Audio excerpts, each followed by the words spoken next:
Why can you shatter an ice cube, but your hand passes right through a cloud of steam? Why does a drop of water hold its shape on a leaf, while the scent of coffee can fill an entire room in moments? These phenomena seem different, but they are all governed by the same fundamental principles. They are expressions of the states of matter. In the next 10 minutes, we'll move beyond simple definitions and explore the very heart of why solids, liquids, and gases behave the way they do.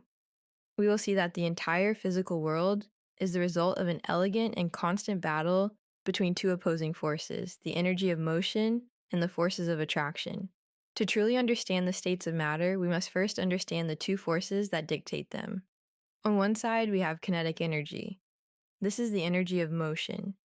Every atom and molecule in the universe is in constant random motion, and the amount of this motion is directly proportional to its temperature.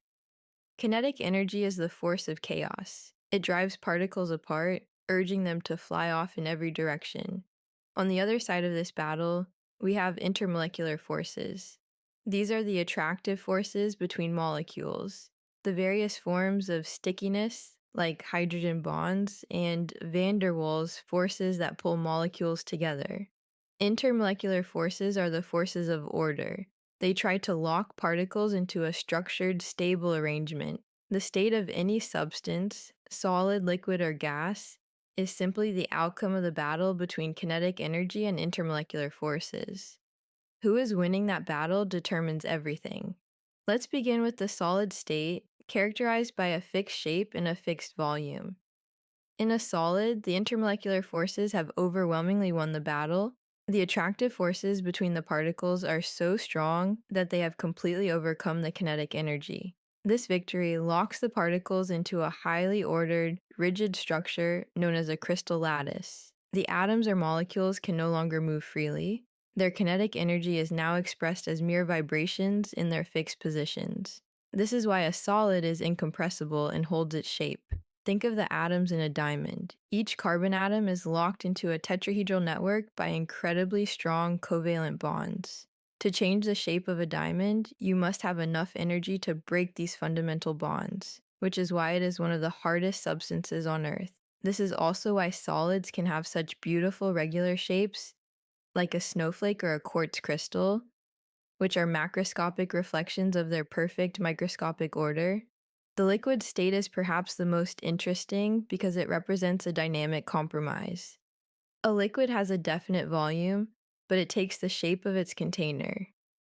In the liquid state, the forces of kinetic energy and intermolecular attraction are in a delicate balance. The particles now have enough kinetic energy to overcome the rigid lattice structure of the solid state. They are no longer locked in place and can slide past one another, which is what allows a liquid to flow. However, the intermolecular forces are still strong enough to hold the particles close together. They are not flying apart randomly. They are still condensed. This balance is what gives rise to unique properties. For example, surface tension, the skin on water that allows an insect to walk on it, is a direct result of water's powerful hydrogen bonds pulling the surface molecules inward. This is a beautiful, visible example of intermolecular forces at work. Finally, we arrive at the gaseous state, which is characterized by having no fixed shape and no fixed volume.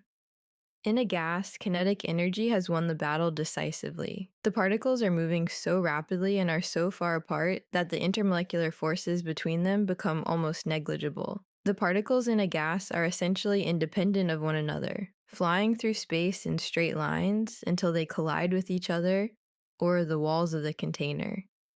This is why a gas will expand to fill any volume it is given. It's also the reason for diffusion. When you smell coffee brewing from across the house, you are witnessing the high kinetic energy molecules of the coffee's aroma compounds traveling randomly but rapidly through the air until they are evenly distributed throughout the entire space. This is the state of maximum chaos and freedom. So, from the rigid structure of a mineral to the flowing form of a river, to the air we breathe, it's all just a cosmic tug-of-war between motion and attraction. And how do we change the state of matter? We change the balance. By adding heat, we increase the kinetic energy of the particles, allowing them to break free from the forces of attraction.